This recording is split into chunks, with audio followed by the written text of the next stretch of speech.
This wonderful sunny day today, and all of you know that India won the match yesterday night. Fantastic match.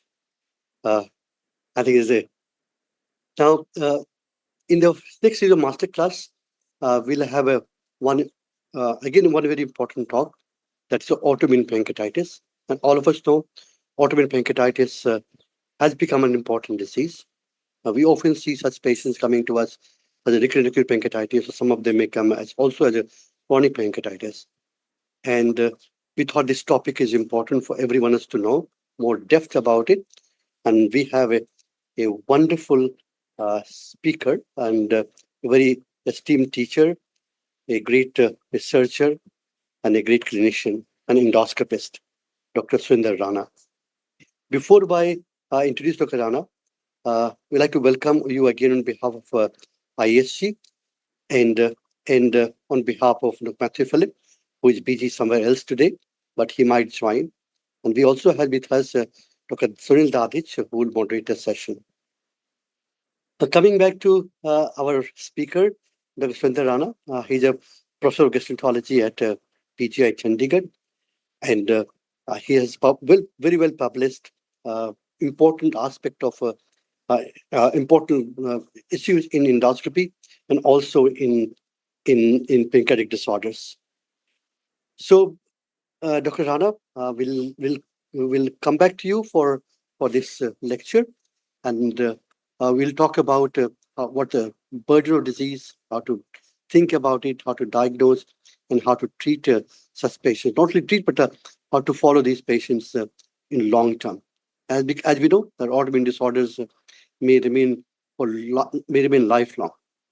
So, with that small brief, over to Dr. Rana for a deliberation on autoimmune pancreatitis. And thank you, Dr. Rana, for agreeing to come to and speak to all of us on this important topic.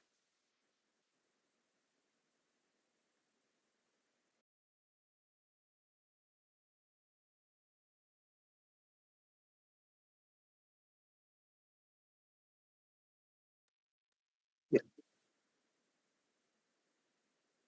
Thank you so much. Good morning to everyone. At the outset, I would like to thank ISG for giving me this opportunity and also Dr. Govind for the kind introduction. I hope my slides are visible and I am clearly audible.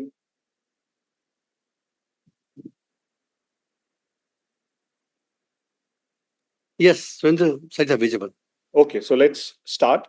So today I'm going to talk about in detail the diagnosis, the natural history, and then how do we manage the patients of various types of autoimmune pancreatitis. So if we look at autoimmune pancreatitis, and if we look at pancreatology, there have been a lot of mimics, misses, and miscalls in pancreatic diseases. But autoimmune pancreatitis is considered in pancreatology as the greatest pretender, and we even call it as a 21st century chameleon because of the various ways in which the disease manifests, and it mimics more common diseases like pancreatic cancer and chronic pancreatitis. So this is a disease which is steroid responsive form of chronic pancreatitis. So you can consider it as one etiology of chronic pancreatitis which is potentially treatable. It has got a characteristic histopathology, which I'm going to briefly talk about in my subsequent slides, and has characteristic imaging features which helps in its correct diagnosis. However, it is very rarely encountered. It closely mimics the pancreatic cancer. The disease may involve the pancreas either diffusely or focally. So we have two forms of disease. One is a diffuse form and one is a focal form. Again, I'll discuss it in detail in subsequent slides. And then in the current era, the serum IgG4, which is used for its diagnosis, is widely available across the hospitals. So then there is a problem of incorrect overdiagnosis, which I'll again stress in subsequent slides. So therefore, there is an aim to accurately and correctly diagnose autoimmune pancreatitis so that we can treat these patients appropriately, and most importantly, should not be misdiagnosing pancreatic cancers as autoimmune pancreatitis. Now, first question is, it has got a name as an autoimmune disease, but is it truly an autoimmune disease? If we look our teaching in medicine, we have been told that most autoimmune diseases are more common in females, but here it's a disease which is more common in males. And then, despite years of research, there is a no universally accepted and validated target antigen for this disease. We do IgG4 testing, and IgG4 plasma cells in histopathology are done by IHC, but then role of these IgG4 positive plasma cells in etiopathogenesis of disease is still not clear. This disease seems to be happening because of a complex interplay of humoral and cell mediated immunity. And again, interestingly, there is an intense inflammation on histopathology, but there is no pain. But we really don't know why this happens, that despite so much of inflammation, patients have a painless disease. And then pathogenesis is again incompletely understood. Now, the first question is this disease common? There is a lot of literature from West, but there is very little literature from India. So we need to understand, is this disease commonly seen in our country also? So if we look at studies from West and East Asian countries like Japan, the estimated prevalence is less than 1 per lakh in the general population. So it is quite uncommon. If we look at the data of patients with chronic pancreatitis, almost 2% of patients of chronic pancreatitis will have IgG4 related disease or autoimmune pancreatitis. And then looking at the data on pancreatic resections done for a presumed pancreatic malignancy, almost 2.5% of these resections had autoimmune pancreatitis. This all is data from the West. Let's look at the data from India. Most of these are case reports and few case series are there. So if you look at the PubMed, there are about 31 studies which have looked at autoimmune pancreatitis in India, and all of them are predominantly case reports. This was probably the first case report describing an autoimmune pancreatitis in Indian Journal of Gastroenterology, 2004. And then we also published our data in 2011 looking at the profile of calcific and non-calcific chronic pancreatitis in 225 patients. And then again, we didn't have any patient of autoimmune pancreatitis in these 225 patients. Then this was a study published from South India, which was comparing chronic pancreatitis in 2000 to 2006 and then 2007 to 2013. And then initially there were no patients of autoimmune pancreatitis and 524 patients of chronic pancreatitis studied, whereas in the next 6 years, it was almost that there were 0.5% of patients had autoimmune pancreatitis out of 594 patients studied. So gradually, the number of cases being reported from India are increasing. That's probably because of increased awareness about the correct diagnosis. Then this was a paper published in 2014. We looked at 142 pancreatic resections done from presumed pancreatic malignancies. And we found, again, 5 cases of autoimmune pancreatitis. All of them were type 1 AIP, and this was 3.5%. So almost like the Western data about the pancreatic resections. And then we published this retrospective 8-year data of 18 patients who had a definite or a probable autoimmune pancreatitis. And this again comprised of 2.6% of chronic pancreatitis patients. So almost the data is appearing similar to the data reported from the West about the incidence of this disease. And then recently in Indian Journal of Gastroenterology, there has been a systematic review of cases and case series reported from India. So this was from Bombay. They also looked at 31 patients at their center who had IgG4 related disease, and with 71 patients having autoimmune pancreatitis. The diagnosis was achieved on surgical resections in almost 1/3 of patients. Steroids were given to 64% patients, with remission achieved in almost 70% patients. 4 patients responded to prolonged course of steroids with maintenance azathioprine, and relapse was seen in 4 patients who achieved remission. So the data is almost similar to the data what is reported from the West. And then in the systematic review, they studied 95 patients. Again, steroids were given to almost 2/3 of those patients, while resections were done in 1/3. So you can see that the data is almost similar to the West. And remission was there in majority of patients, with relapse occurring in 11%. So as this happens in type 1 AIP, the relapse was reported less as compared to West. The Western data says relapse occurs in almost 1/3 of patients. But gradually, as we study more cases, our understanding of the long-term prognosis of the disease would become better. Now, once we have learned about the incidence and epidemiology of AIP, let's look at the types of autoimmune pancreatitis. There are basically three types of autoimmune pancreatitis, and it is very difficult to accurately distinguish between these three based only on clinical imaging features. Many times you need a tissue core to have an accurate and confident diagnosis. That's why many times in clinical practice we talk about probable AIP. The most common is type 1 autoimmune pancreatitis, which is also called as a lymphoplasmacytic sclerosing pancreatitis, abbreviated as LPSP. It's part of group of diseases which are now called as IgG4 related diseases. So we initially started it as a type 1 AIP, then we gradually realized it's a widespread disease, and therefore we call it as IgG4 related disease. And the pancreatic manifestation in IgG4 related disease is known as IgG4 related pancreatitis. And these patients usually have high serum levels of IgG4, which is usually more than 140 milligram per deciliter. That's why this disease is also known as IgG4 related pancreatitis or disease. They respond very well to steroids, but they have a considerable risk of recurrence. As I told earlier, about one third of these patients will relapse after steroid therapy. Coming to the second type, which is type 2 AIP, this is not associated with IgG4 related disease. That means it's an isolated pancreatic disease.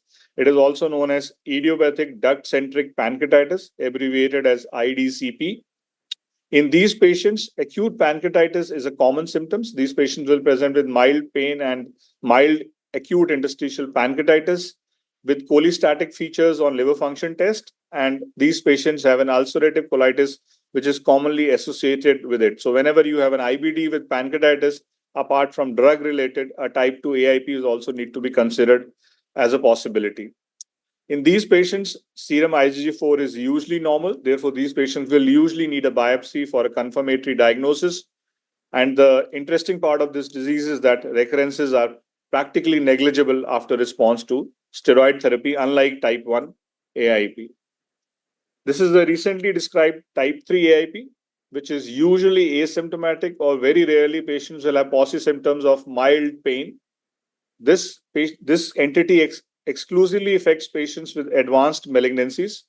It's an iatrogenic disease caused by a non-specific inflammatory T cell mediated response against the pancreatic duct and SNR cells.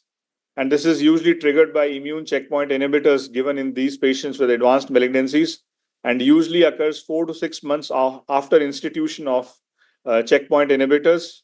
And they don't have the characteristic pathognomic histopathological lesions described in type 1 and type 2 AIP. And these are seronegative. That means IgG4 levels are usually normal and they are not elevated. So I won't discuss much about type 3 thereafter, because it is usually in the domain of oncology with very few symptoms. And usually they respond well to withdrawal of checkpoint inhibitors. Coming to pathogenesis, as I started my talk, the pathogenesis we really don't know. There are a lot of hypotheses, a lot of speculations, but none of them have been proven. But what we know that it's probably a multifactorial disease where both the genetic and environmental factors play a role. We don't know which antigen triggers this autoimmunity, but then these patients have a significant increase in activated CD4 and CD8 positive T cells carrying HLA-DR in peripheral blood lymphocytes as well as pancreatic tissue, thereby suggesting Th1 immune response plays a role. The role of IgG4 is unclear. Which antigen is triggering IgG4 is we really don't know. Apart from its role in diagnosis, the role in pathogenesis is still not clear.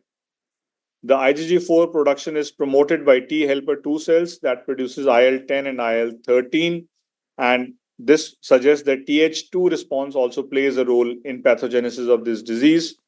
IgG4 probably is speculated that it may play a role in activation of complement cascade, which triggers a damage to the pancreatic tissue. But again, it is unproven.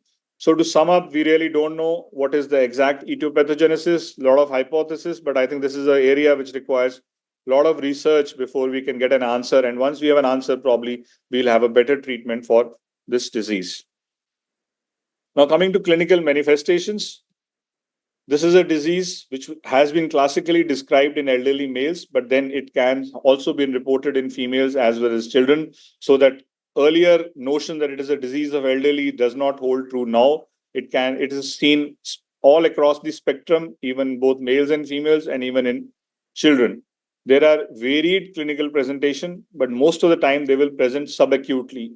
Important point to remember is acute presentation of autoimmune pancreatitis is uncommon. So the disease will either present subacutely or chronically, and then it can be also diagnosed incidentally through radiological findings or in resected specimens when you have done a resection for pancreatic malignancy.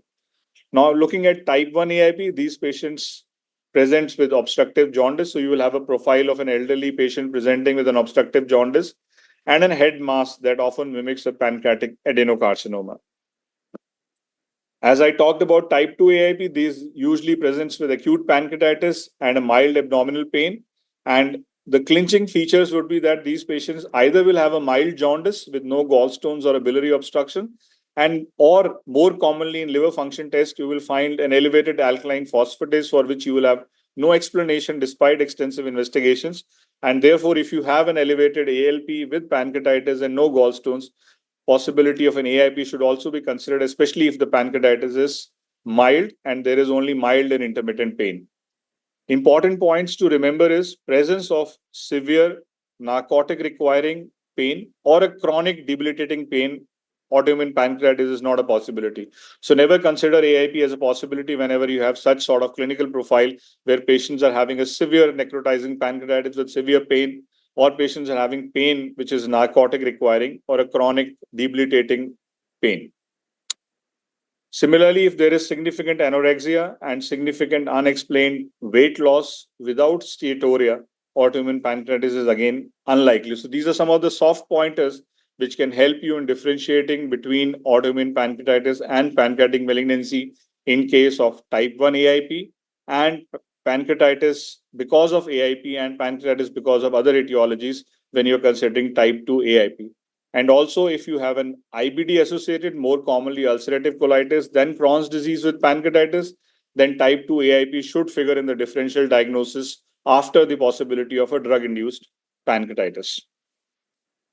Then extra pancreatic manifestations are commonly seen in almost 50 to 60% of patients with autoimmune pancreatitis. So whenever you have extra pancreatic manifestations, which can be either clinical manifestation or lab manifestation or imaging features that can help you in diagnosing autoimmune pancreatitis.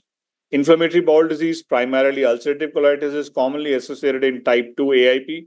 Then you have IgG4 associated cholangitis in type 1 AIP. Similarly, in lung nodules, adenopathy, infiltrates, Sjogren's syndrome, retroperitoneal fibrosis, biliary strictures, especially long strictures without beading and upstream dilatation, tubulointerstitial nephritis, and autoimmune thyroiditis are common associations with type 1 autoimmune pancreatitis. Now, let's look at our experience. Ours is the largest series published on type 1 and type 2 AIP. So if you compare the age profile, it is almost similar in type 1 and type 2. Again, it's a male predominant disease.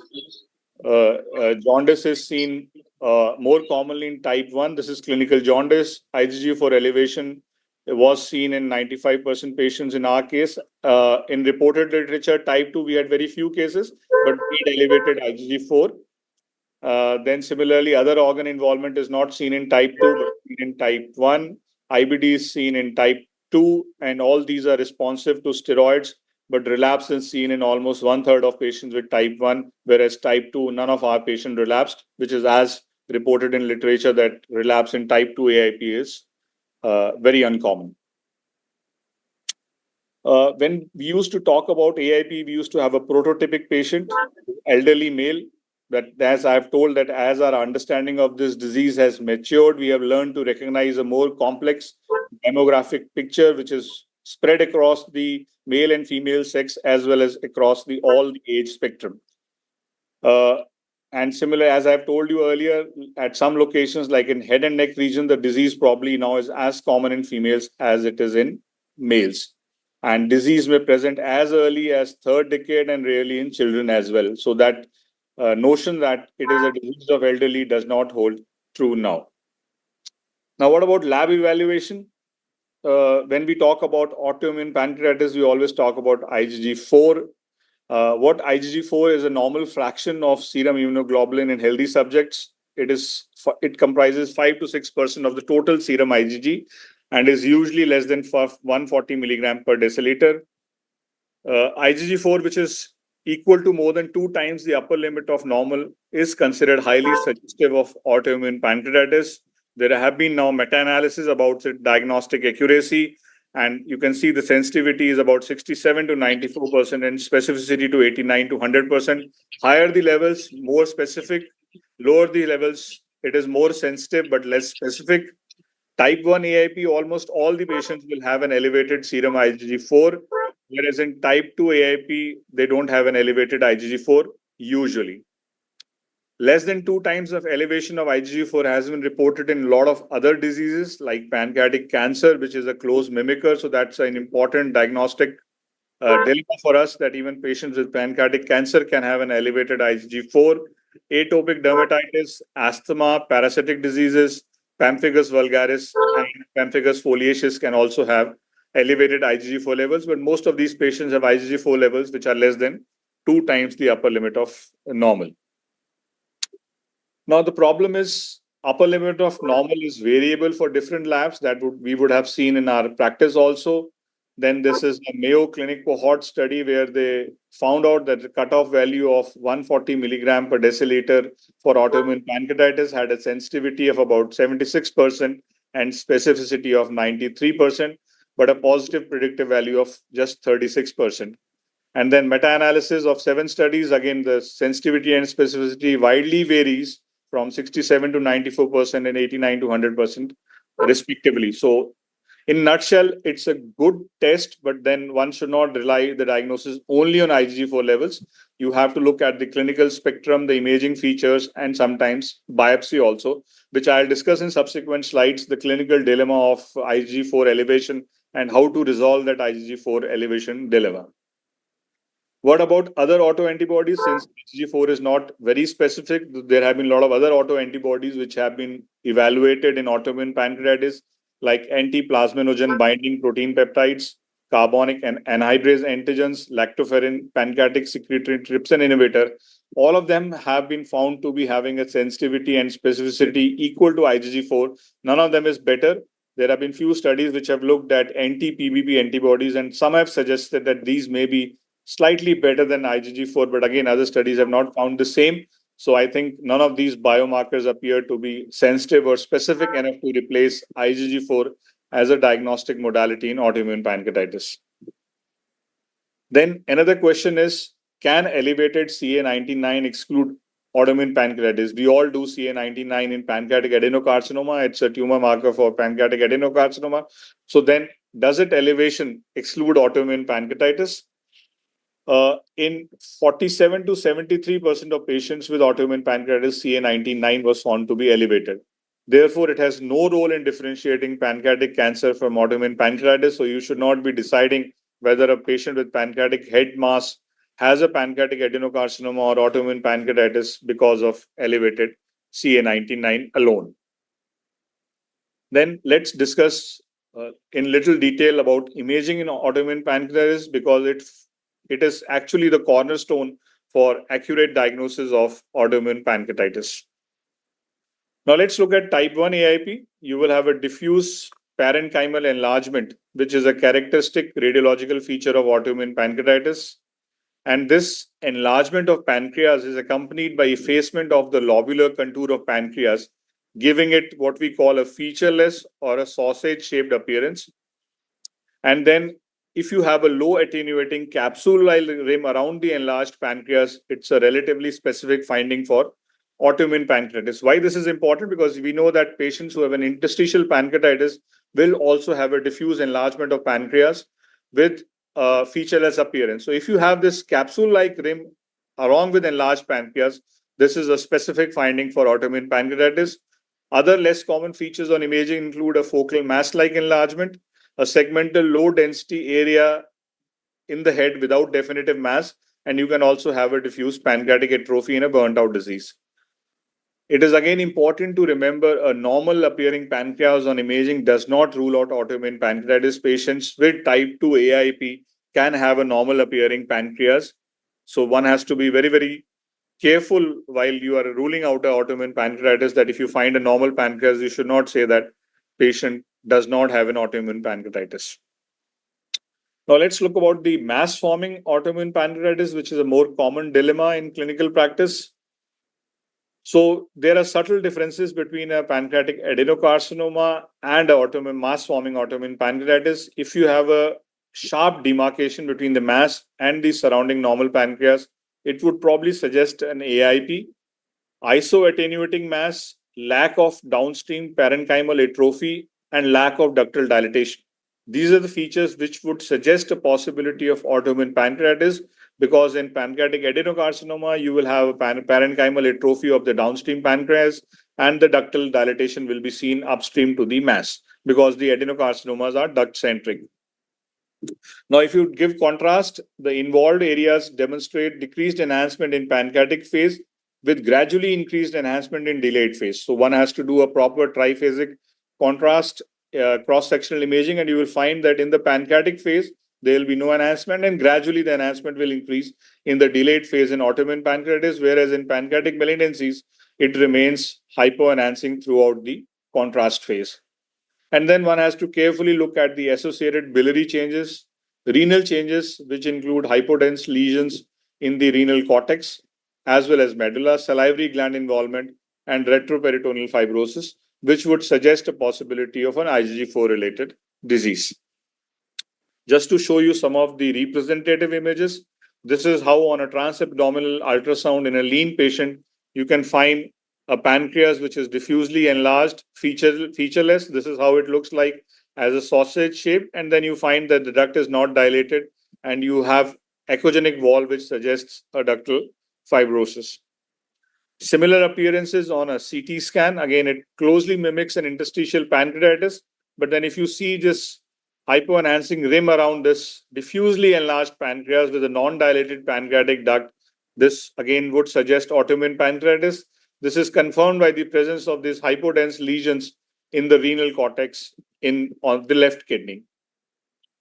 And then if you do an endoscopic ultrasound, there are certain things which we have described and reported, that you will find that these patients will have thickening involving the bile duct as well as the cystic duct. So this is what you will see. Patients who have a diffuse enlargement of pancreas, you do an EUS, you find non-specific thickening, which leads to loss of wall stratification and marked hypodensity in the middle part of the bile duct and cystic duct wall. And on a contrast endoscopic ultrasound, you can see similar features, that the pancreas in the pancreatic phase will have no enhancement. And then gradually in the delayed phase, as you see here, the enhancement will be there, which will be seen in the pancreas. So again, better described in this short video. So here you can see this is the normal B mode, this is the contrast mode, and the contrast has been injected. Keep a watch on this pancreas, which is in the delayed phase, has taken up diffusely the contrast. In contrast, in pancreatic adenocarcinoma, you would not have found this taking contrast.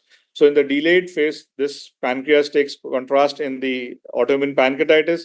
And as I had told you, that you will also have these similar changes of thickening involving the cystic duct, the bile duct, and in this patient, you can see the gallbladder, which is again thickened. And again, if you give the contrast, this gallbladder will again simultaneously with pancreatic enhancement have the enhancement of the gallbladder wall, thickened gallbladder wall. So I can see very beautifully that the gallbladder is also taking up the contrast, suggesting an intense inflammation in the gallbladder wall.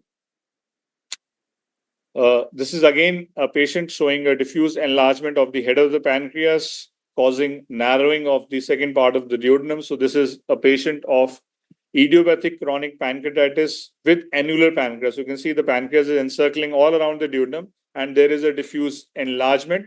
And then you see these lesions, hypodense lesions in the kidney. So this patient has an annular pancreas, chronic pancreatitis because of an IgG4 related disease. And this patient responded very well to steroids. The duodenal obstruction also resolved. So these are the examples of treatable cases of chronic pancreatitis. So again, here you can see this is a patient having a non-specific hypodense lesion in the body of pancreas. But when you do a PET scan, you find that the whole pancreas is taking up the FDG, and then you do a systematic PET study, you will find the lesions in the liver there, lesions in the spleen, and the lesions in the salivary gland. So this widespread disease is an IgG4 related disease. This patient didn't respond very well to steroids and was given rituximab, and with rituximab, this patient responded very well. Now, coming to type 2 autoimmune pancreatitis, these patients can have either a diffuse pancreatic enlargement or a focal mass, which can be localized either in head, body, or tail, more commonly in head. The studies from the West have reported that most of these patients have a focal mass like presentation, and one third can have a diffuse pancreatic enlargement. The other features which have been reported in type 2 AIP include a low density segment of pancreas without any mass, patients presenting with interstitial pancreatitis, and then, as I had talked in the initial slides, these patients may either have a normal appearing pancreas or an atrophic burnt out pancreas. Now, once you have a diffuse enlargement of pancreas, the differential is an interstitial pancreatitis because of non-autoimmune pancreatitis etiologies. So if you have a peripancreatic fat stranding, it favors a diagnosis of acute interstitial pancreatitis. But if you have a diffuse enlargement of pancreas without a peripancreatic fat stranding, this would suggest the possibility of a type 2 or an IDCP compared to other etiologies of acute pancreatitis. So this is how these patients will present. This is a patient of an IBD presenting with mild pain and elevated amylase. And you do a CT, you find MR, you find a diffusely enlarged pancreas. There is not much peripancreatic inflammation. The liver function had a cholestatic pattern. So this is a type 2 AIP. So once we have talked about clinical manifestations and imaging features, now we go to diagnosis. That how do we diagnose confidently autoimmune pancreatitis? Now, if you look at the literature, there have been a lot of diagnostic criteria which have been proposed by several groups. The textbooks and review articles will talk about Japanese Pancreas Society diagnostic criteria, Korean diagnostic criteria, and HISOT diagnostic criteria. So there are a number of these criteria which have been reported. Despite these criteria, which have a number of points in the criteria, only 85% of patients who have been diagnosed autoimmune pancreatitis fulfilled these diagnostic criteria. And therefore, none of these diagnostic criteria are 100% sensitive and specific. And that's the problem we face in clinical practice. And therefore, rather than relying on diagnosis, one has to do a stepwise, careful diagnostic approach for confidently and accurately diagnosing autoimmune pancreatitis, and importantly, not missing a pancreatic cancer. So let's talk about type 1 AIP. Is a biopsy mandatory? That's a question which comes in the mind of every clinician, because we always talk about histopathological diagnosis. Is biopsy mandatory? The answer is no. In some of the patients, we can confidently, without biopsy, diagnose type 1 AIP, but then this will comprise only a small fraction. So we have to carefully decide which patients require biopsy, which patients you can give steroids without doing a biopsy. So what we have to do is, first we have to closely examine the imaging. Imaging can be either a contrast CT with a pancreas protocol, or MR or MRCP. If both are available, then MR with MRCP should be preferred. I'll tell the answer why in subsequent slides. And then one should also do a serum IgG4 levels and carefully look for other organ involvement on cross-sectional imaging.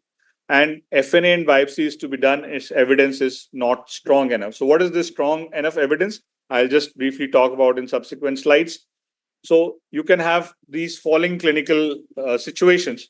If your pancreatic parenchymal imaging is typical, that means if you have a diffuse pancreatic enlargement with delayed enhancement, you should not only look at enlargement, but you should also look at enhancement pattern.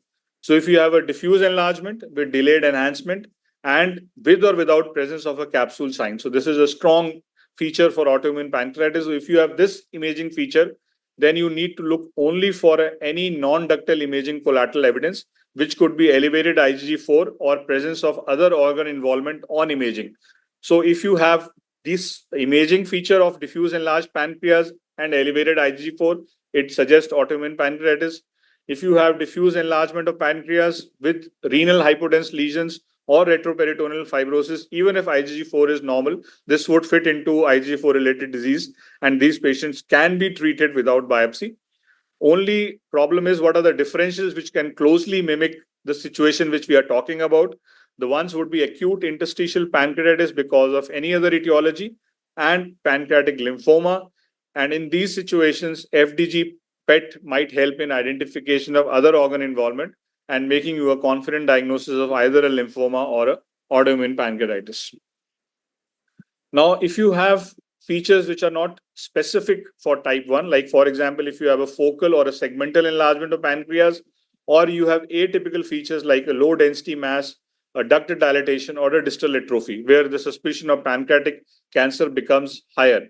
So here you need strong collateral evidence. You need at least two of these, which include a presence of pancreatic duct stricture without upstream dilatation, serum IgG4 more than 2 times the upper limit of normal, and histological demonstration of other organ involvement. Here we are not talking about imaging demonstration of other organ involvement, histological. So for example, if you find a renal lesion, you have to biopsy it and demonstrate it to be IgG4 related disease.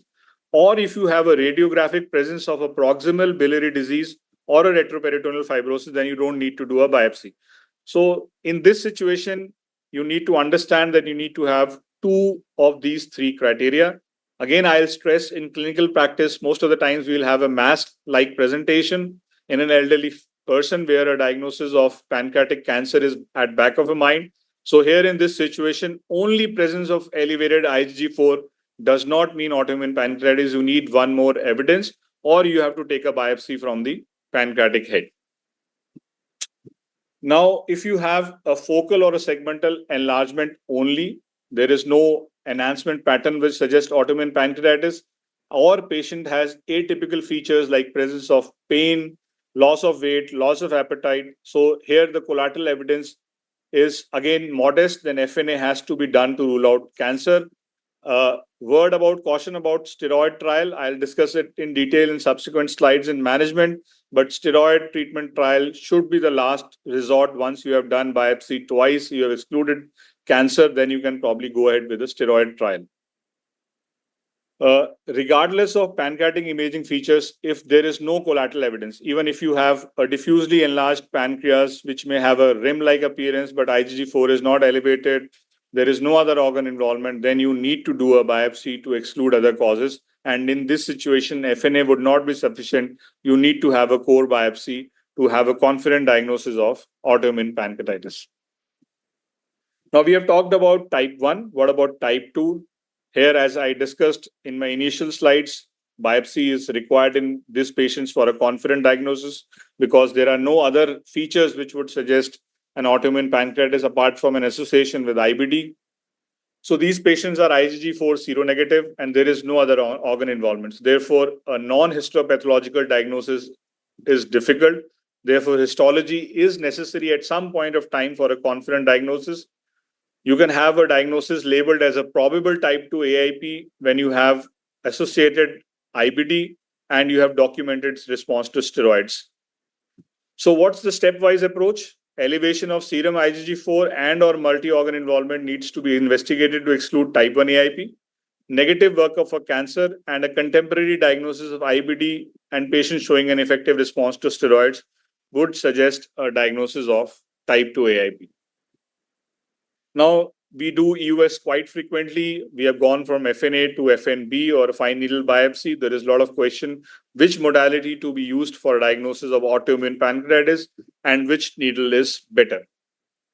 So if you look at histopathological diagnosis of autoimmune pancreatitis, we need presence of any three of the following four findings, which is lymphoplasmacytic infiltrate on histopathology, storiform fibrosis, obliterative phlebitis, and more than 10 IgG4 positive cells per high power field. And when you do an FNA, you get only one of these four criteria which can be assessed, namely the presence of IgG4 cells.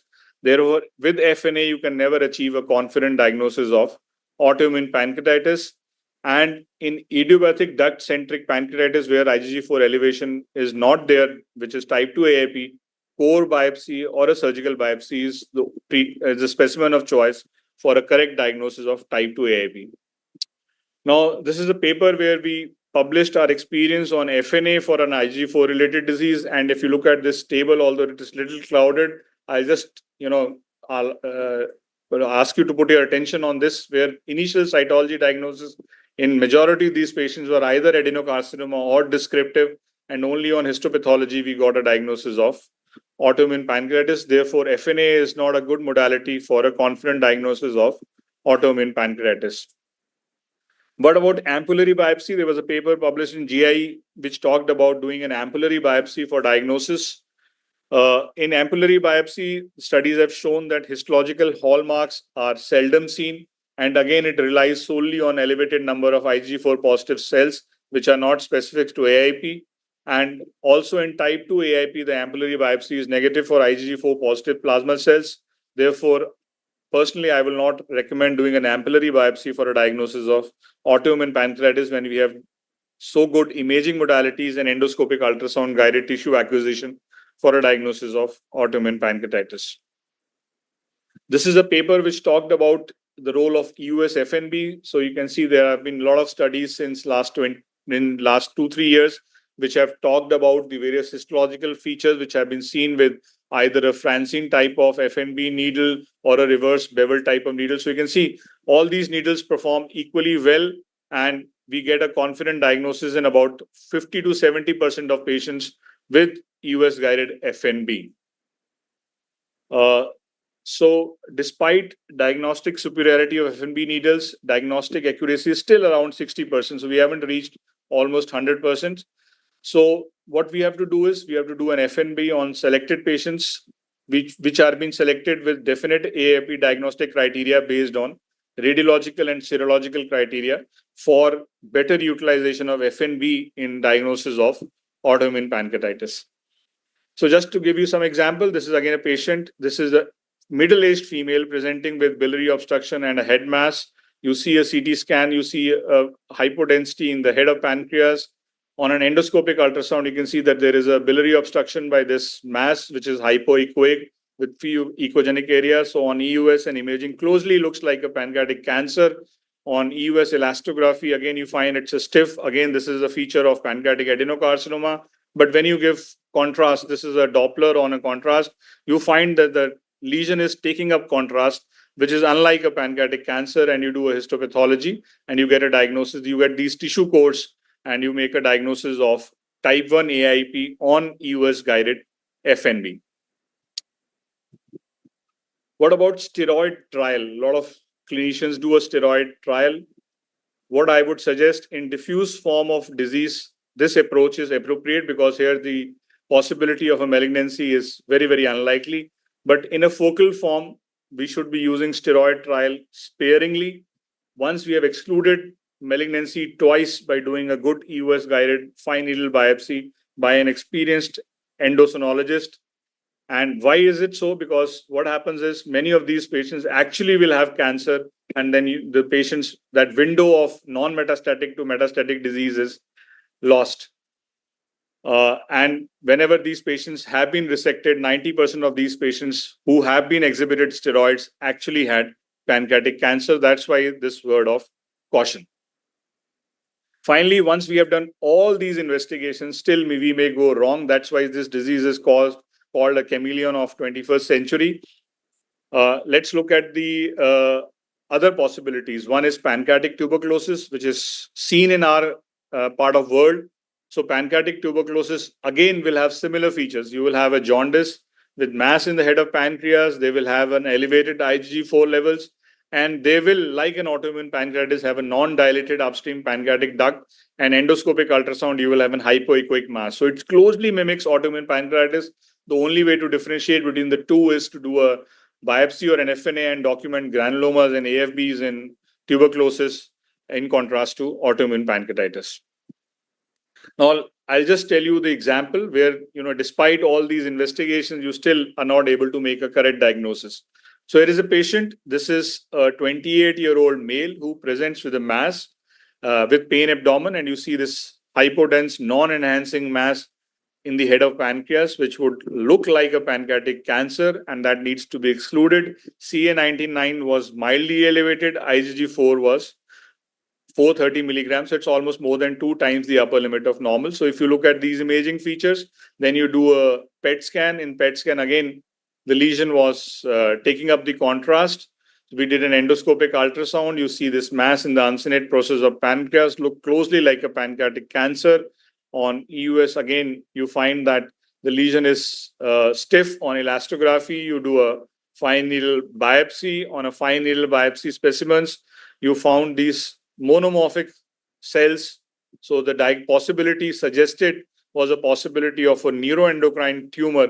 And since the profile is a young patient presenting with pain, so you thought it's a neuroendocrine tumor, you repeated a DOTA PET. Again, in DOTA PET, the lesion was taking up the DOTA. So this suggested a possibility of a primary NET of head. So patient underwent a resection. And when you do a resection, you don't find any neuroendocrine tumor. You find this storiform fibrosis and IgG4 strongly positive, suggesting a possibility of a type 1 autoimmune pancreatitis. So here I'll take a pause. And before I discuss management, if there are any questions from the audience, I would be more than happy to take those questions. Thank you so much, Dr. Rana, for a wonderful exposition of your talk on how common this disease, how does it present, and how do you think of diagnosis, how do you treat? There are a couple of questions. Before I go to questions, as you said, this is emerging disease, and for any emerging disease, if you have one clinically diagnosed patient who are classical or semi-classical, there would be at least 10 non-classical patients. Like for example, COVID virus, one symptomatic, 10 asymptomatic.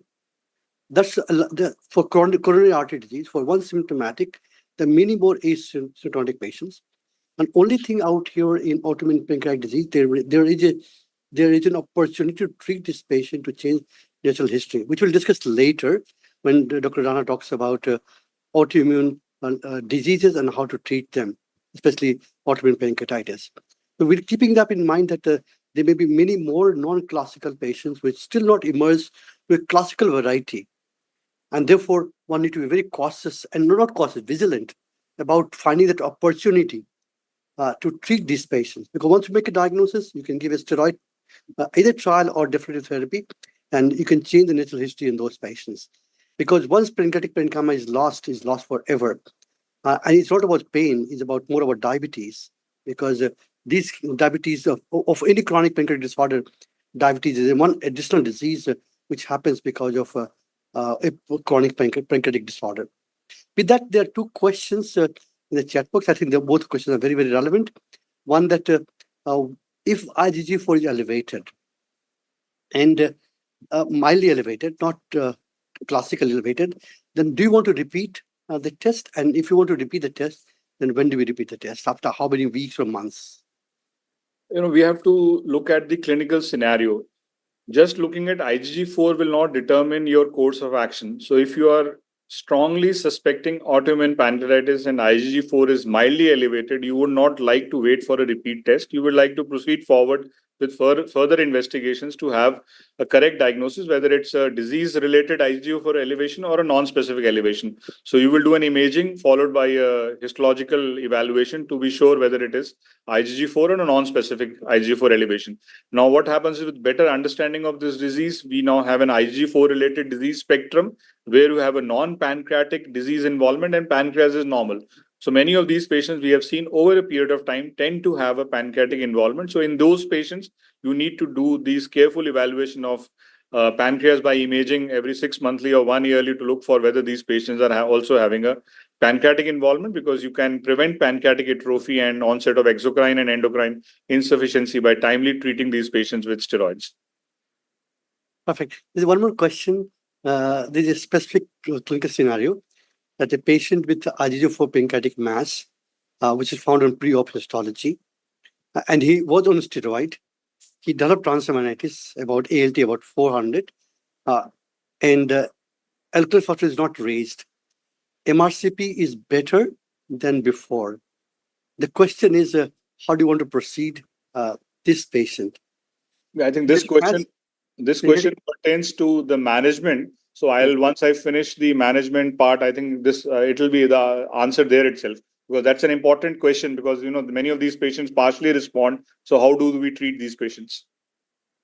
Perfect. One more question. Good morning. Hi, Dr. Dadich. Yeah, Can you put your good video morning, on? Dr. Rana. Good Very morning, sir. nice. Good morning. Good morning. So, can I ask you one thing? Yes, sir. The close differential diagnosis of the focal form of AIH would be the other, like a common inflammatory disease which is prevalent in our country, say, for example, the tuberculosis.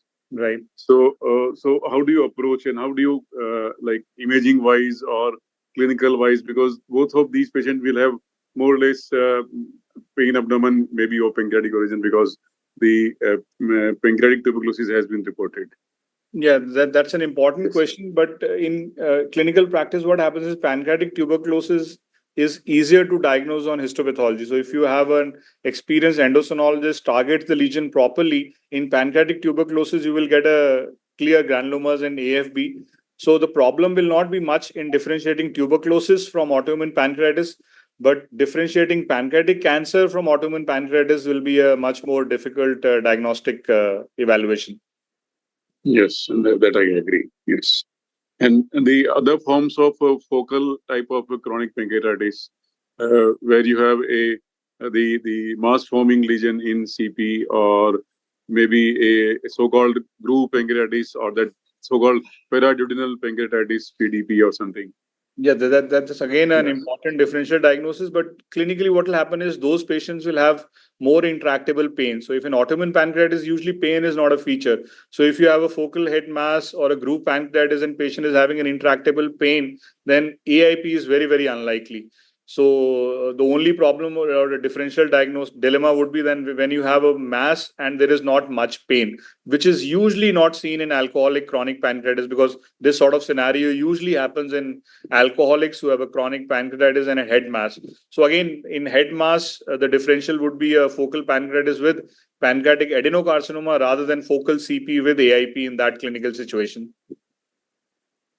Any imaging preferences, like any imaging modalities which can differentiate between these two? Suppose clinically, if you're not able to do it.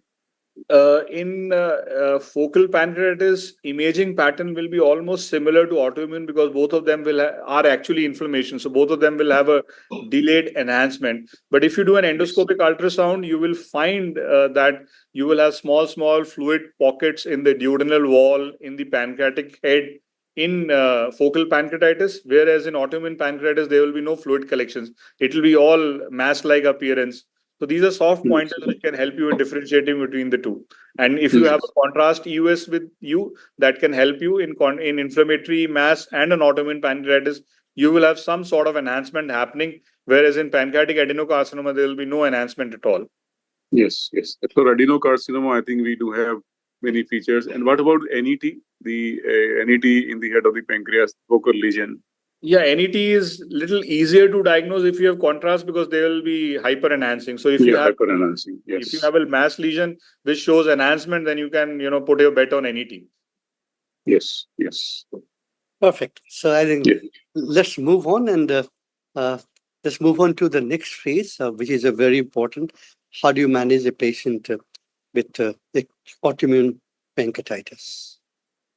Okay, now from now onwards, we proceed to management of autoimmune pancreatitis. After understanding and learning about the clinical features and the diagnostic criteria, the next step is appropriate management of. Just to interrupt you, Dr. Rana, I request every one of you to please post questions if you have any, or even on diagnosis and treatment. We'll discuss that at end of Dr. Rana's talk. Yes, please go ahead. So when we talk about management of autoimmune pancreatitis, there are certain questions in our mind which we need to answer. First question is, who should be treated? Because all patients of autoimmune pancreatitis don't need treatment. So we have to see which patients need treatment and for how long. Second is many patients with autoimmune pancreatitis we know present with obstructive jaundice. So do they need a biliary drainage before instituting steroids? Because steroids are the mainstay for treatment. And we know that these patients with biliary obstruction are at risk of infective complications like cholangitis. And then there are a lot of induction regimes. So which induction regime is best while instituting steroids? And then for how long do we need to give steroids, and when to stop the initial steroid treatment if it is to be stopped? Then which patients need maintenance treatment and for how long? And then finally, how do we treat the patients who have relapsed after a successful initial treatment? Now let's talk about indications for treatment. At the outset, I would admit there are no randomized studies. These all treatment regimes and guidelines and indications are from case studies, case reports, retrospective studies, and expert guidelines. Symptomatic patients definitely need treatment, so there is no question about that. Any patient who has a symptomatic cholestatic jaundice would require treatment. Now, if what about asymptomatic patients? If you have an asymptomatic patient who has a persistent pancreatic mass on imaging, this patient would require treatment. A patient who has an other organ involvement, all other organ involvement don't need treatment. The organ involvements which need treatment are if you have a persistent liver test abnormalities, because here your aim is to prevent secondary biliary cirrhosis, so you have to give treatment. If you have lacrimal glands involvements, again you have to give treatment, because otherwise the lacrimal glands would atrophy and patients would have dry eye, and retroperitoneal fibrosis will again need treatment. So broadly, these are the indications for treatment in patients with IgG4 related disease and autoimmune pancreatitis. Now, how do we treat these patients? Steroids are the first line agent of treatment in active, untreated autoimmune pancreatitis. So, we have various regimens described in literature. You can either give a weight based, which is 0.6 to 1 milligram per kg per day, or a fixed high dose 40 milligram per day of prednisolone. So, both of these have been found to be equally effective. Then this dose is to be given for about 2 to 4 weeks. What we do is we give it for 4 weeks, and then we reevaluate the patient with the same imaging modality which was used before the starting induction therapy, particularly in the focal form of disease. And this should have a substantial improvement. If there is no substantial improvement, then it is not autoimmune pancreatitis. And once you have documented a clinical and imaging response, the steroids have to be gradually tapered. The tapering has to be a little slow. It has not to be very fast, because otherwise the relapse rates are very high. So this is how it is gradually tapered over a period of 2 to 3 months.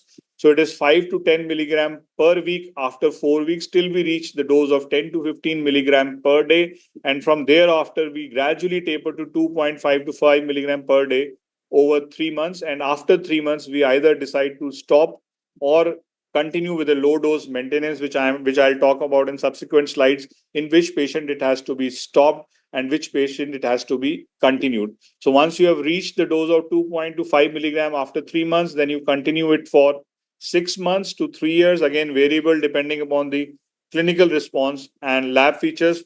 What our protocol is that in patients with type 1 AIP, we gradually stop the steroids over a period of 6 months and then look forward for the relapse if it happens.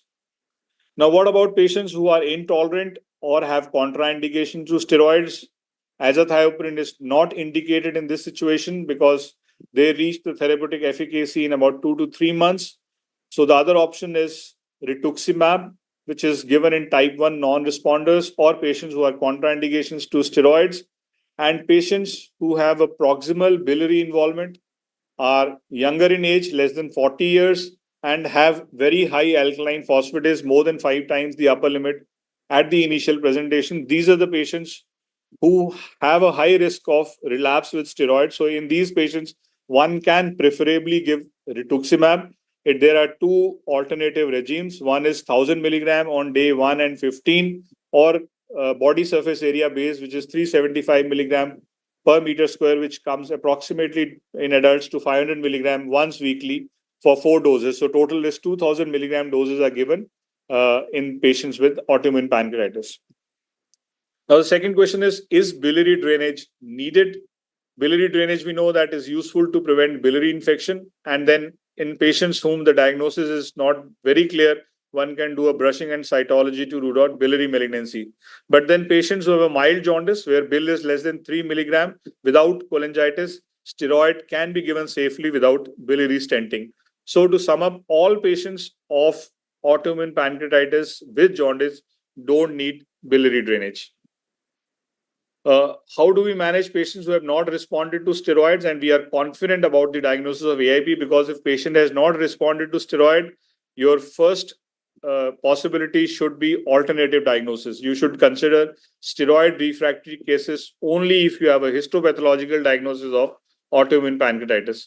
So in these situations, one can either give rituximab, which I've already talked about, or steroid mini pulse treatment has also been described, which consists of 2 courses of methylprednisolone, 500 milligram daily for 3 days with a 4-day gap in between. So basically, you give 6 days of methylprednisolone, and this has been shown to be effective in patients of autoimmune pancreatitis who are steroid refractory. Then comes the question of maintenance treatment.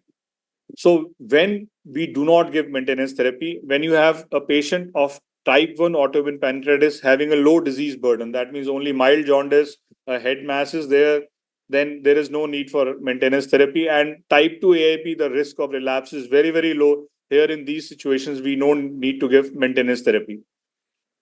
Maintenance therapy is given in patients with type 1 AIP who have high IgG4 levels, more than 4 times the upper limit of normal, who have persistently high IgG4 after steroid treatment.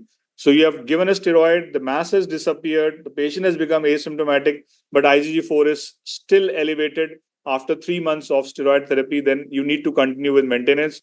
Patients who have a diffuse enlargement of pancreas, that form of disease usually requires maintenance therapy. And patients who have sclerosing cholangitis of a proximal type, where the intrahepatic biliary radicals are involved, again, you need to give maintenance therapy.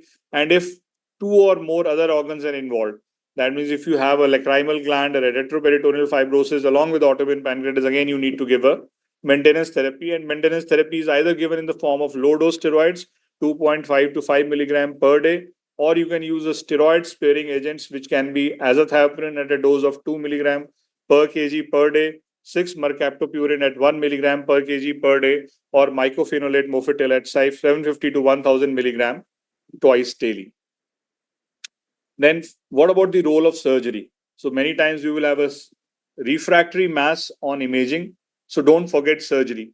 Surgery can be offered to patients who have not responded to steroids, and it can be useful in refractory cases to both steroids and rituximab.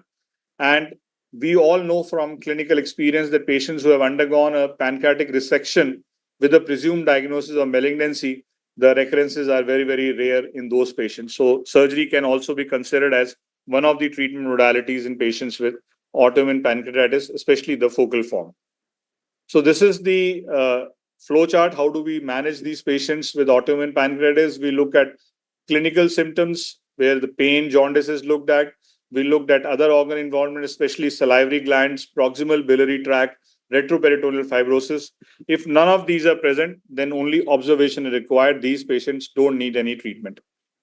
If these things are present, then first is to control the blood sugars, because many of these patients may have coexistent diabetes, and the biliary drainage will depend upon the clinical indication. Patients with mild jaundice without cholangitis can proceed ahead with treatment. Then you assess the patient for steroid intolerance or adverse effects of steroids, or patient like having severe osteoporosis, uncontrolled sugars, then probably you will have to give rituximab. If they don't have risk, then you can give steroids. And once you have achieved clinical and imaging remission, and then if you document a rapid radiological response, that means at 4 weeks, the mass is completely gone. You have a normalized IgG4 after treatment, and there has been no other organ involvement before treatment. After remission, observe these patients. On the other hand, patients who have a diffusely enlarged pancreas before institution of therapy have a delayed radiological remission. The mass still persists, and patient having high IgG4 even after treatment, or if there is 2 or more other organ involvement before the institution of therapy, these patients should be offered a maintenance therapy. So let's sum up what we have learned in autoimmune pancreatitis. First question, when to suspect autoimmune pancreatitis? So it should be considered in patients presenting with painless jaundice, especially if there is not much loss of appetite and weight and there is no pain, or a patient who has got a diffusely enlarged pancreas or a pancreatic mass on imaging. Autoimmune pancreatitis should be considered. The suspicion for autoimmune pancreatitis should be further increased if these patients have other autoimmune conditions present, like autoimmune thyroiditis, inflammatory bowel disease. Then you should keep a possibility of autoimmune pancreatitis higher up. What should be the initial evaluation? Selected lab testing, which includes the liver function test and IgG4 levels, a pancreatic imaging with MRCP and endoscopic ultrasound guided biopsy. So why MR? Because it serves to identify characteristic features of AIP and exclude other disorders, but particularly pancreaticobiliary cancers. And we should always remember a fact that even when AIP is appropriately diagnosed, 1 to 2% of patients will also have coexisting pancreatic cancer. So our eyes and ears should be open whenever we are treating a patient of autoimmune pancreatitis. Why MRCP? It should be done for evaluation of pancreatic duct in patients with AIP. Compared with CT, MR has higher sensitivity and a similar specificity in distinguishing AIP from pancreatic adenocarcinoma. So if you have both MR and CT available, MR scores over CT for evaluation and diagnosis of autoimmune pancreatitis. And imaging should include head, neck, thorax, abdomen, and pelvis to evaluate for involvement of other organs associated with IgG4 related disease, and contrast should be properly given and timed. EUS guided biopsy is an important diagnostic armamentarian in evaluation of autoimmune pancreatitis. Most importantly, it helps us to rule out pancreatic cancer, and with FNB available also gives us tissue to confidently diagnose autoimmune pancreatitis. Fine needle aspiration is not useful for diagnosis of autoimmune pancreatitis.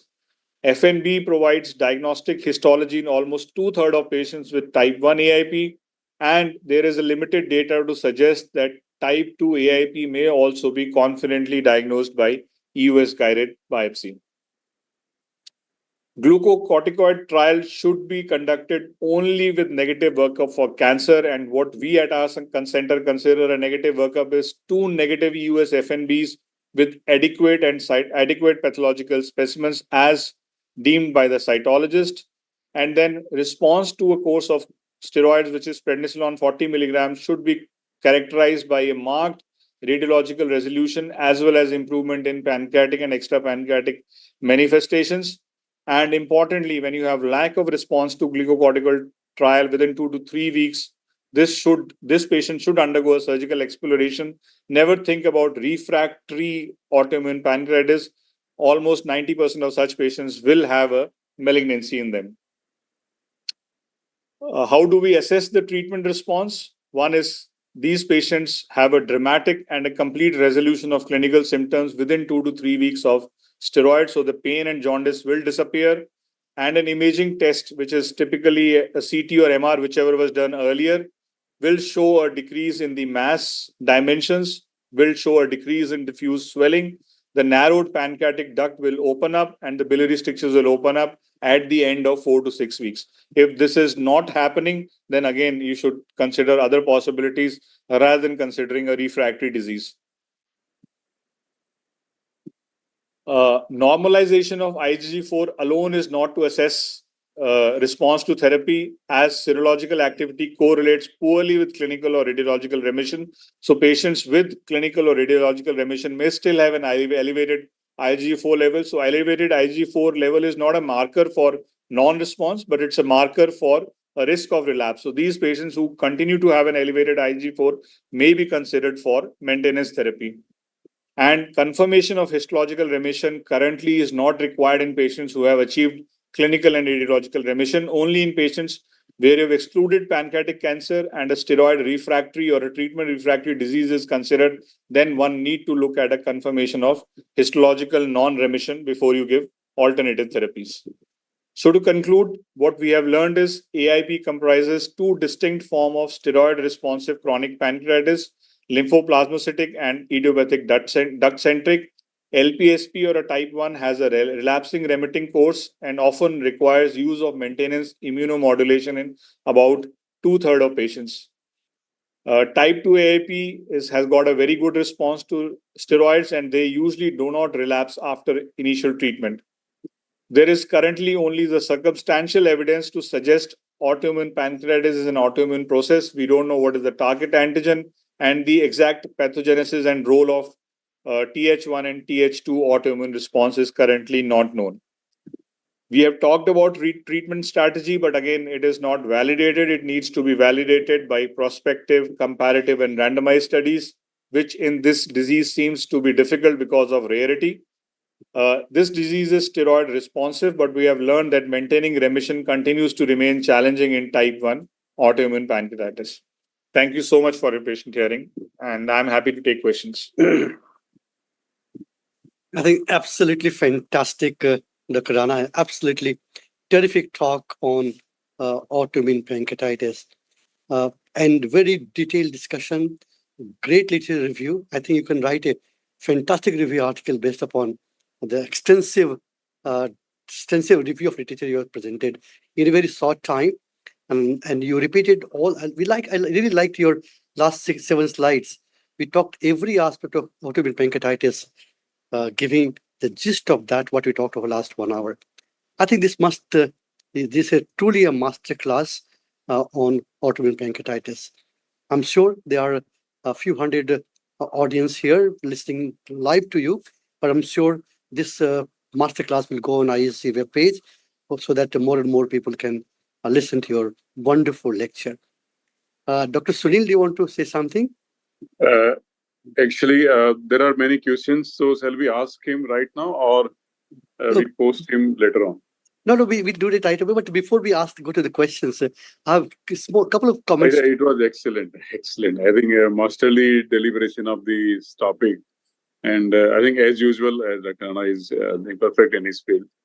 So, what he presented very precisely and to the point, and covering all the aspects of autoimmune. And mostly, the very important thing is all the practical aspects of autoimmune pancreatitis. It's very important for clinicians and residents and others. And that's testimony that he's a great teacher. Yes.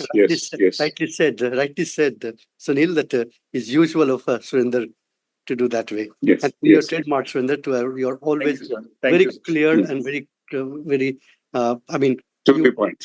You find out the point of relevance and you bring them into that context. Okay, before I take questions, or we take questions, Dr. Rana, I have a couple of points to make. Many people ask that in autoimmune pancreatitis, pancreas is enlarged and they are painless. Why? And also duct is not dilated. It is simple that whatever immune process driving the IgG4 cells induction, so there is an antigen. We don't know what the antigen is. There is an antigen, which antigen drives the immune system. This antigen, the primary focus of this disease may be in the pancreas, to which there is immune system activation that leads to T cell activation. T cell leads to B cell, and especially B cell, which are plasma cell which secrete IgG4 antibody. So these specific cells, I know what the antigen is. So they get infiltrating the pancreas over weeks and months and years probably. This is a slow process, like autoimmune hepatitis. It's a slow process of infiltration of these plasmacytes in the pancreas, and that leads to enlargement. And since the slow process over months and years, so there's no pain. And since the SNI are enlarged, the whole pancreas is full of plasma cells. Therefore, ducts get compressed and duct is not visible. Point one.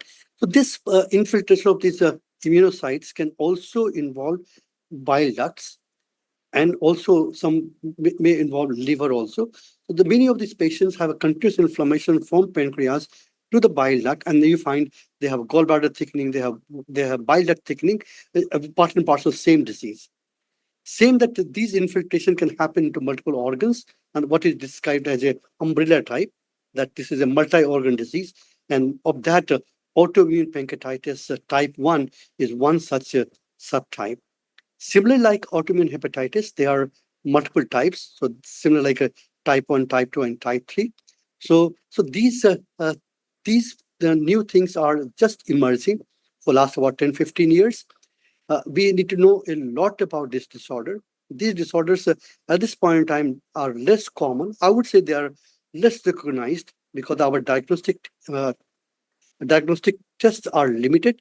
We have only IgG4 cells counting. There are a lot of. We need to have more diagnostic tests.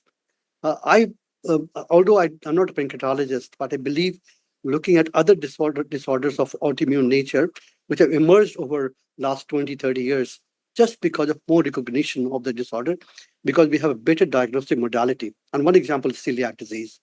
That just because we started thinking about celiac disease, we have more celiac disease.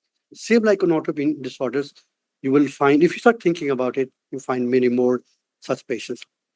And why is it important to find these patients? Because unlike other pancreatic disorders, there's a diagnostic modality available. At least in subset of patients, one can use steroids and you can change the natural history of these disorders. So these patients, you can stop the process of immune inflammation and we can change the natural history of disease. So in my mind, I think Surinder and Dr. Dadis will agree that autoimmune pancreatitis is an opportunity that all of us work in this area. I mean, some of us work in this area, find out better diagnostics and find out better modalities that we can pick them at early stage and modify the natural course. With that, Sunil, would you take some questions from Yes. our Yes. participants? Again, I want to share one patient, Govin. The lady had a suspected hilar cholangiocarcinoma and referred to us for biliary drainage pre-operatively. We did it on advice of surgeon, and then she was posted for surgery. But when we were doing ERCP and EUS, we suspected there was no mass lesion and only the duct were narrowed. So we had a doubt whether she has malignancy or not. So I told the surgeon, you better prepare her for surgery, whatever your pre-op period, but get her IgG4 done. And then surprisingly, it was, I think, around 8, 9 times high. And she was started with steroid and she was off table and off surgery. And she's doing very well now. Until now, she's very well. This is around a year ago, things. That's fantastic. Since I asked this question that the Yes. IgG4 was 8 times elevated, there's a Yes. question that Yes. what is a good value of IgG4? Is in hundreds or in thousands, so which is more reliable? Yes. I mean, certainly thousands is more reliable, no doubt about it. More the value, Yeah. the prediction is More much the better. value. And are these values are prognostic or not? Are the prognostic or not? Yeah. Prognostic to steroid response. Yeah. Right. Yeah, So, that's is a high value prognostic? Is high value prognostic? Yeah. In terms of response. High value is prognostic in the sense that high value pre-treatment would suggest that these patients have a high likelihood of relapse after a successful remission.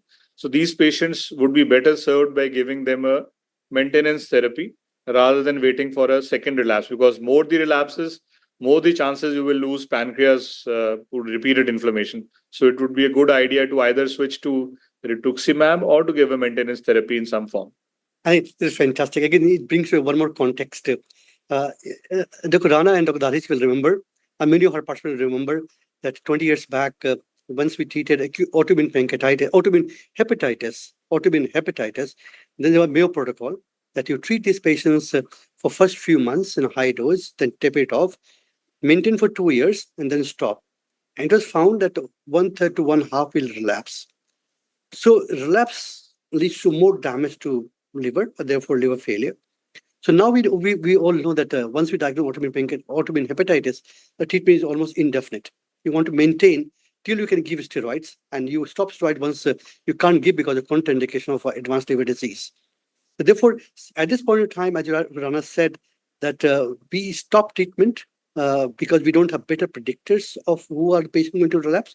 But I think over time, once we know more about the disease, most time the treatment may become continuous in most patients, just to protect, because we are not stopping the immune system activation.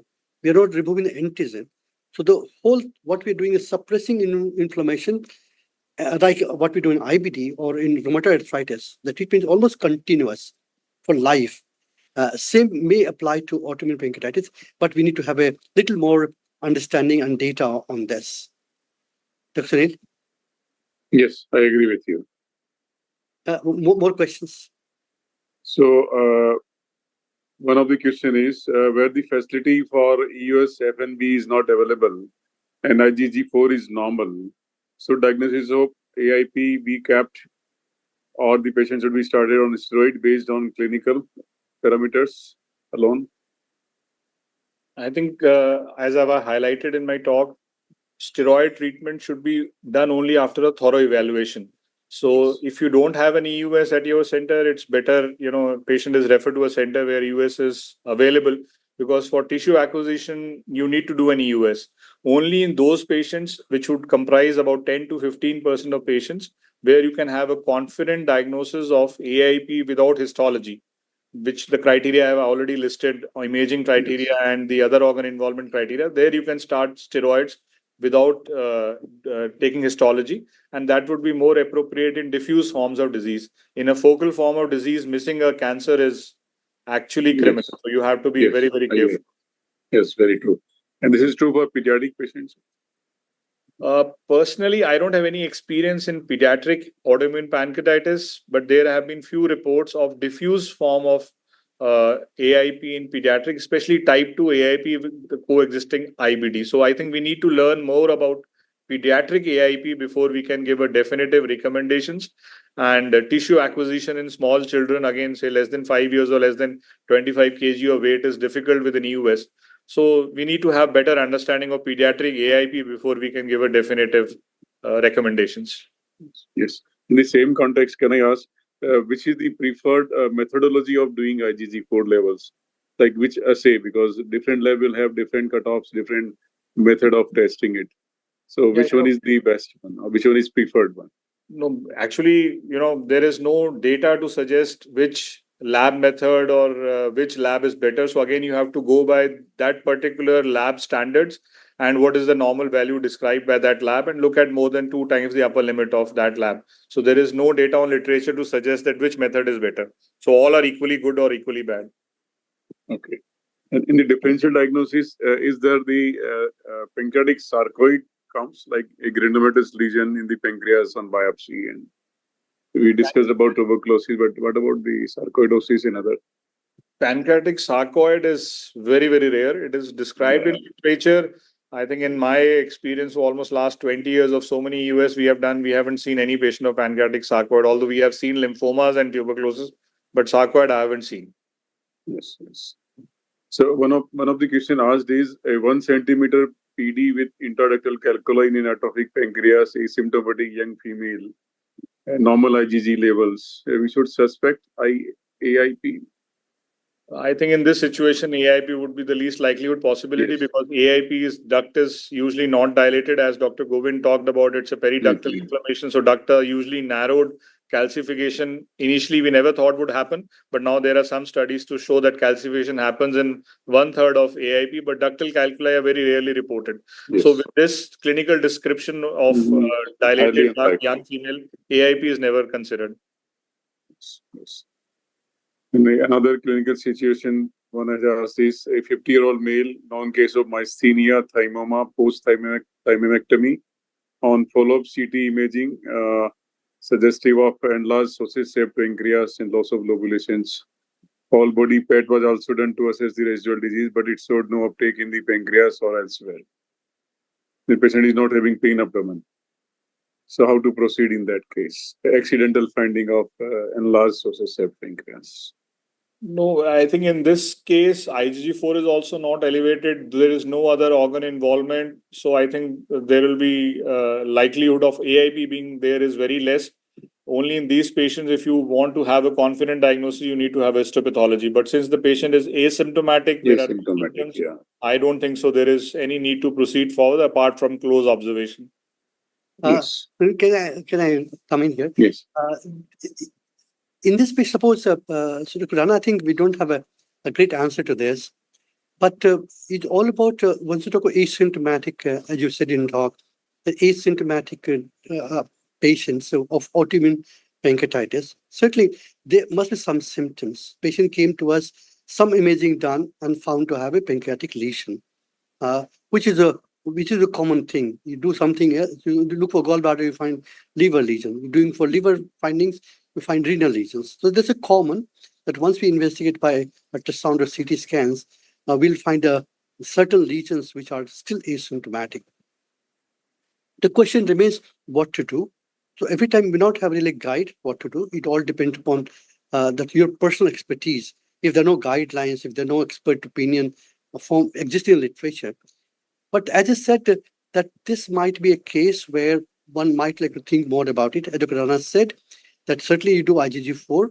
IgG4 still remain normal. We like to observe this patient for pancreatic lesion, because once pancreas is diffusely bulky, it means there's something going on in the pancreas, which still is symptomatic. And all we know, every organ of our body have a huge amount of reserve. And until reserve goes out or lost by disease processes, there are no symptom. For example, chronic liver disease, liver is advanced damage, only then ascites appears, and then over next 10 years, everything is completed or finished. So there's a large amount of asymptomatic period in all diseases, be it cataract, be it coronaries, or be it chronic pancreatic disorders. So till the reserve goes, then symptom will not appear. The symptom probably may not be the great criteria if you want to modify the clinical course of a particular disease. And I give one more example. Uh, for example, there's a you detect raised ALT in a given patient coming for pre-op evaluation or for some routine routine health check. ALT is high, asymptomatic. You always look at high ALT cause, be it fatty liver, be it liver, be it B virus, C virus, or whatever, and you start treating them because you know that if you don't treat this ALT high, this person might go into chronic liver disease. The same principle may apply for asymptomatic enlargement of pancreas. If at 3 months or 6 months or 12 months, if the pancreas still remain enlarged, then one will might like to investigate. Dr. Rana? Yeah, I think it's a important thing. First you have to see whether the enlargement of pancreas is actually a normal variant or pathological. So Absolutely. in this clinical situation which has been described, PET CT has also been done and there is no uptake in the pancreas because diffuse enlargement of pancreas, your possibilities are autoimmune pancreatitis, pancreatic lymphoma, and acute interstitial pancreatitis. So if your amylase lipase is normal, your FDG PET is not showing any uptake, and IgG4 is normal, then probably it's a normal variant. What we would do in this situation is we'll do a evaluation for sugars, and we'll do evaluation of fecal elasticity and do an endoscopic ultrasound. If all these three things are normal, and especially if endoscopic ultrasound shows a normal pancreatic parenchymal pattern, then I think it's a normal variant. We probably can just stop evaluation there. But if EUS is showing abnormal features, then one can do a tissue acquisition to see whether there is a chronic pancreatitis of autoimmune type or not. Otherwise, I don't think so anything else is required if all these are normal. Perfect. Yes. And also it could be a fatty pancreas, like you say, as you rightly said, will tell you the parenchymal echo texture and let us know whether it is a fatty pancreas or something else. Absolutely. Yes. Are there any predictors for steroid response or failure?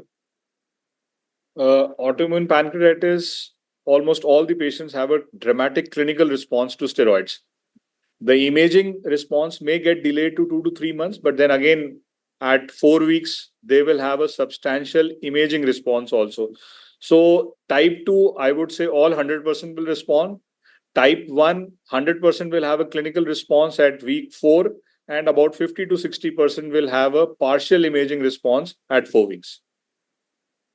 So is there any primary non-response reported with steroids in diagnosed AI? Primary non-response has been reported, but as I mentioned in my talk, it should be a caution and it should be documented by a histology. So you should have a documented histological type 1 AIP before treatment, and after treatment, the same changes persisting. We do have patients on our follow-up where we have given them steroids, they had partially responded, and then the disease appears in a new organ. Then you can be really confident that, okay, it's an autoimmune pancreatitis which has appeared in a new organ. But primary non-response to steroid should be diagnosed by an expert at an expert center, because most of these patients actually will have pancreatic cancer. Okay. Can this disease coexist with IBD, UC? Yeah, type 2 AIP is commonly concomitantly present with IBD. So if you have an IBD with acute pancreatitis, your two possibilities apart from other common etiologies is either drug-induced or type 2 AIP.